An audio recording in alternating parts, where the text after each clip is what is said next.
December 7, 1941.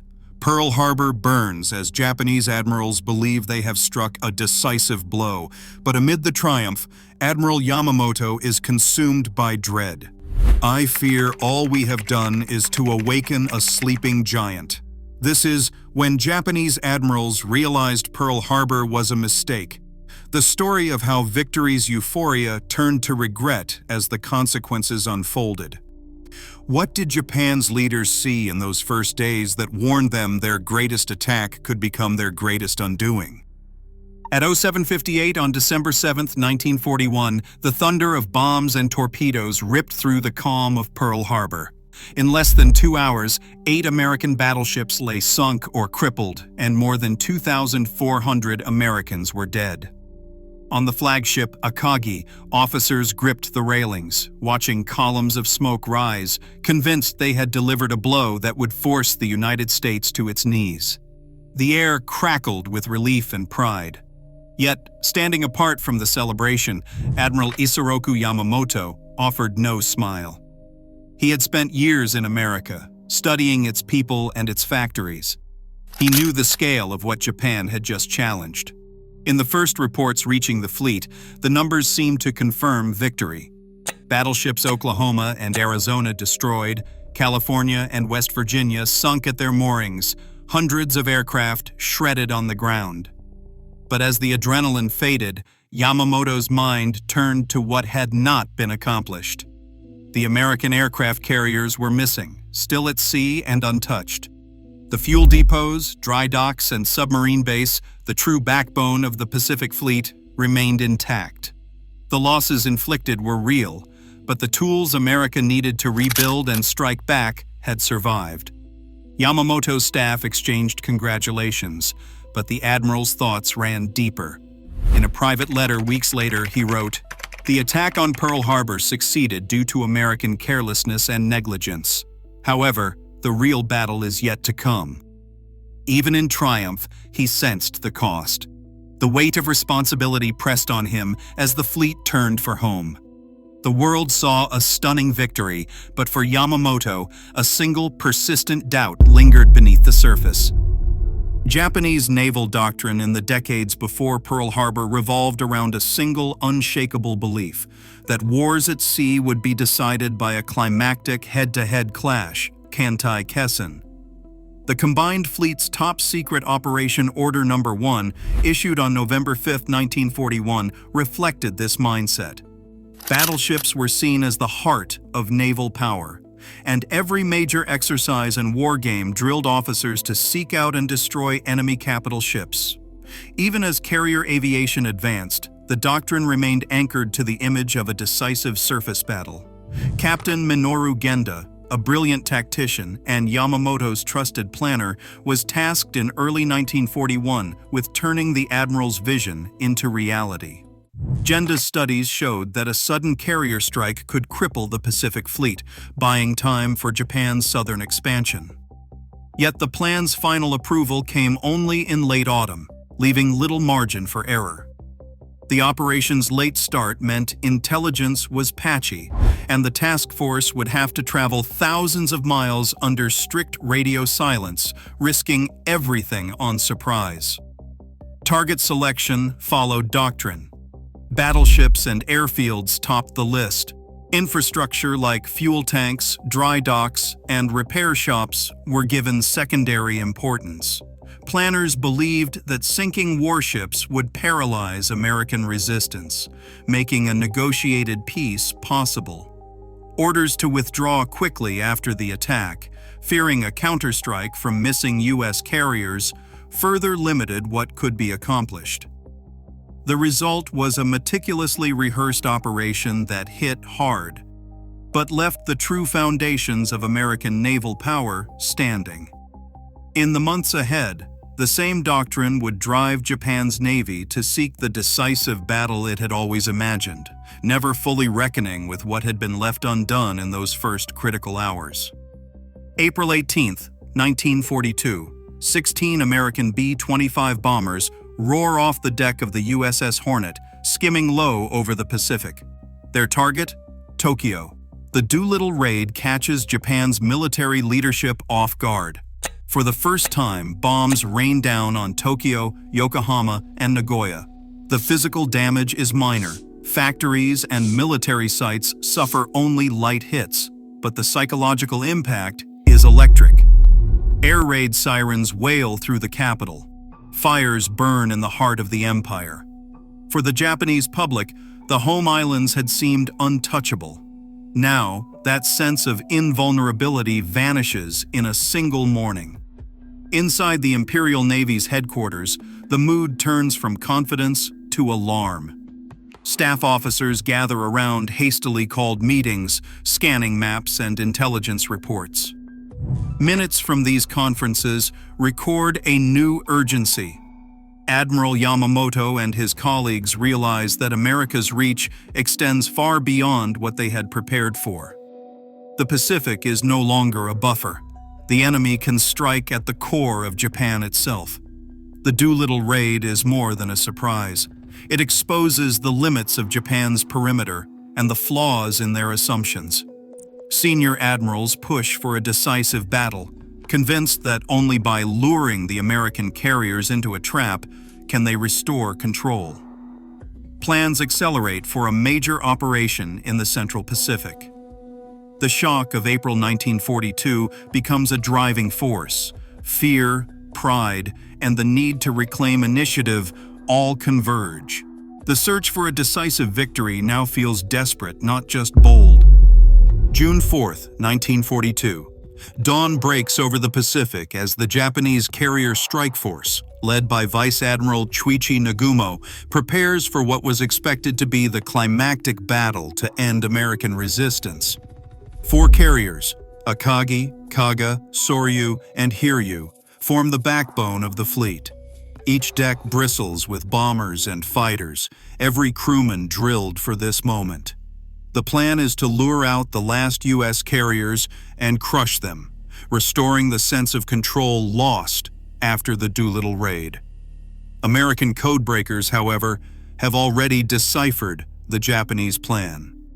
As Nagumo's aircraft launch their first wave against Midway Atoll, American torpedo bombers and dive bombers close in. The morning unfolds with a series of frantic launches and recoveries as Nagumo struggles to decide whether to arm his reserve planes for a second strike on Midway or to prepare for an unexpected carrier battle. The confusion on the flight decks, the constant reports of incoming enemy aircraft, and the pressure to act quickly all converge into a single fateful window of vulnerability. Shortly before 10:30 a.m., American SBD Dauntless dive bombers break through the thin fighter cover and descend on 3 Japanese carriers in rapid succession. In less than 5 minutes, Akagi, Kaga, and Soryu are hit by multiple bombs. Fires race across the decks, detonating fuel and munitions. The ships become infernos, their crews scrambling in vain to contain the destruction. By early afternoon, all 3 are dead in the water. Later that day, Hiryu, Nagumo's last operational carrier, launches a desperate counterstrike, managing to cripple the USS Yorktown, but is itself found and fatally bombed by American planes before sunset. The scale of the disaster is staggering. 4 fleet carriers lost, each a product of years of construction and training. Nearly 3,000 sailors and airmen perish, including many of Japan's most experienced pilots and flight deck crews. Survivors leap into burning seas or cling to drifting wreckage. The heart of Japan's carrier-striking force, the same armada that had swept across the Pacific and struck Pearl Harbor, is gone in a single day. Nagumo, who once stood at the center of Japan's greatest triumph, now faces the impossible task of reporting the loss. His command staff, stunned and silent, gathers what little information they can as the battered remnants of the fleet turn for home. The magnitude of the defeat is clear even before the last fires are out. The initiative, once firmly in Japanese hands, has slipped away. In the weeks that follow, Nagumo's confidence is shaken. His staff notes record a man haunted by indecision and overwhelmed by the consequences. The search for a decisive battle had ended not in victory, but in a loss so severe that it could not be concealed from the highest levels of command. For the Imperial Navy, Midway is not just a tactical defeat. It is the moment when the reality of Japan's strategic limits becomes undeniable. By the end of 1942, the war in the Pacific was no longer decided by admirals or the turn of a single battle. It was being decided by factories, by the relentless arithmetic of production lines, steel, and oil. American shipyards, once idled by the Depression, now ran day and night. In 1943 alone, the United States commissioned 7 new Essex-class fleet carriers and 9 Independence-class light carriers. By December, more than 20 new major carriers had joined the fleet since Pearl Harbor. Japanese shipyards, constrained by shortages and air raids, managed only a handful of conversions and a single new fleet carrier under construction, none ready for combat that year. The gap widened with every month. U.S. aircraft production soared past 85,000 planes in 1943. Japanese factories, already straining under resource limits, produced fewer than 17,000 military aircraft in the same period, with only a fraction suitable for carrier operations. American factories turned out over 1,000 carrier-capable aircraft every month. Japan struggled to field even 400. The loss of veteran pilots at Midway and in the Solomons could not be made up with rushed training and dwindling fuel supplies. Fuel became as decisive as firepower. Japanese Navy Ministry reports from 1943 recorded a grim calculus. Oil imports to the home islands had fallen below 10 million barrels, less than half of the previous year. U.S. submarines prowled the shipping lanes, sinking tankers faster than Japan could replace them. Training flights were cut, operational patrols reduced, and even critical warships spent more time at anchor than at sea. Exercises that once filled the skies over Kagoshima dwindled to silence. By late 1943, some carrier air groups could barely fly enough hours to keep pilots qualified for landing on deck. Inside Navy headquarters, the mood darkened. Internal memos acknowledged that new construction could not keep pace with losses. Steel allocations shrank as the Army demanded more for homeland defenses. The vision of a decisive fleet action faded. Instead, staff officers spoke of attrition, of trading ships and planes for time.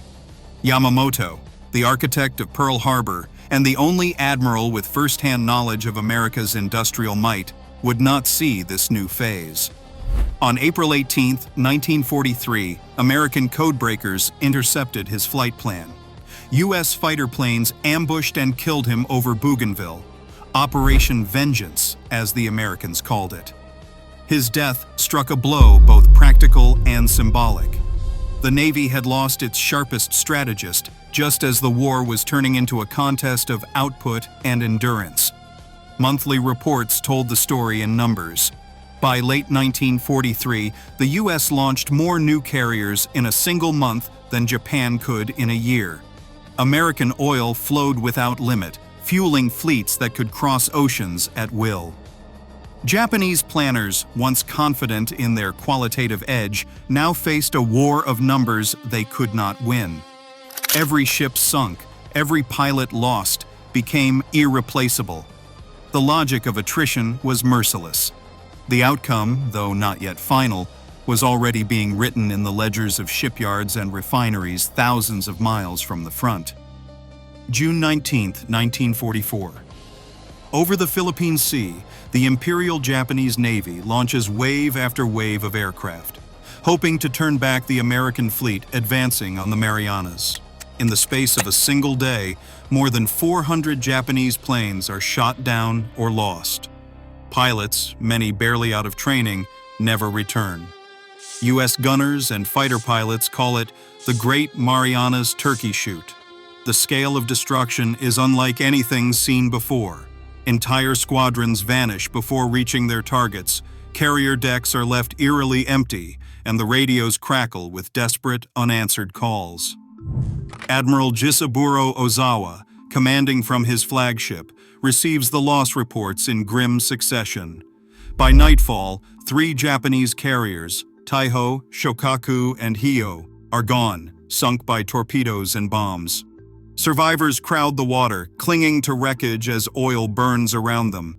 The air crews who do make it back find their carriers crippled or destroyed, with no place left to land. Ozawa turns to his staff and utters words that echo through the surviving command. This is the death of naval aviation in the Imperial fleet. The power that once crossed the Pacific at will has been wiped out in a single brutal day. For the Japanese admirals, the realization is immediate and final. There will be no recovery from this loss. By late 1944, the mood inside the Imperial Japanese Navy's headquarters had shifted from anxious optimism to quiet resignation. Staff memos circulated with language that would have been unthinkable just a year before. Internal reports openly acknowledged that American intelligence was consistently one step ahead. Japanese convoys and fleet movements were intercepted with uncanny precision. The loss of radio security and the inability to break American codes appeared again and again in confidential briefings. Senior officers debated how to respond, but the conclusions were grim. The technological and informational edge now belonged to the enemy. Meeting minutes from combined fleet conferences reveal a leadership grappling with the collapse of their doctrine. The idea of a decisive fleet action had given way to desperate discussions about last resort tactics. In these sessions, the proposal for special attack units, kamikaze, was approved. Documents from the autumn of 1944 show that the decision was not born of fanaticism, but of calculation. The staff recognized that conventional operations could no longer blunt the American advance. Every remaining asset would be spent in the hope of inflicting enough pain to force negotiation. Diaries and after-action reports from admirals like Matome Ugaki record a sense of fatalism. By the spring of 1945, entries describe the fleet as existing more in name than reality. The logic of survival had given way to the logic of sacrifice. In the final months, internal assessments no longer spoke of victory or even stalemate, only of honor, delay, and the faint hope that a single, desperate act might change the course of defeat. The reckoning was no longer theoretical. It was written in the daily language of orders, briefings, and the final, irreversible shift to suicide missions. August 15, 1945, the Emperor's voice, broadcast by radio, reaches every corner of Japan. The war is over. In the days that follow, Imperial Navy officers gather in silent rooms, listening to the news of surrender and waiting for instructions. On September 2nd, aboard the USS Missouri, signatures bring the conflict to a formal close. For the men who had planned and launched the attack on Pearl Harbor, this moment is not just the end of a war, it is the start of a reckoning. Mitsuo Fuchida, who once led the first wave over Oahu, sits with a battered notebook, trying to make sense of it all. In his memoirs, he writes of pride giving way to regret. "We had believed in victory through surprise and spirit," he confesses, "but we failed to understand the true strength of our enemy." Matome Ugaki, who served as Yamamoto's chief of staff and later commanded the final kamikaze missions, records in his diary the emptiness of command when hope is gone. The Senshi Sosho, Japan's official war history, compiles these voices, reflecting on how the attack meant to cripple an adversary, instead set in motion a war Japan could never win. In the months and years after surrender, these admissions become public. Fuchida, Ugaki, and others speak openly of strategic miscalculation. They acknowledge that Pearl Harbor, once a symbol of daring, had become a cautionary tale, a decision that awakened not just a giant, but a force beyond their imagining. On December 7, 1941, 2,403 Americans died at Pearl Harbor, and 8 U.S. battleships were damaged or sunk. Yet by June 1942, Japan had lost 4 carriers and over 3,000 men at Midway, a direct blow to its naval power. Internal documents show Admiral Yamamoto warned before the war that victory might last only 6 months. After the devastating losses at the Battle of the Philippine Sea in June 1944, Admiral Ozawa called it the death of Japanese naval air power. By August 1945, Japanese admirals such as Fuchida and Ugaki publicly admitted that the Pearl Harbor attack had been a strategic mistake. Some staff assessments from the war's end remain classified, and debate continues about the precise timing of key realizations. But the record is clear. A single attack meant to break American resolve instead triggered a conflict Japan could not win. The lessons of Pearl Harbor about underestimating an adversary's capacity and will remain relevant in military planning today.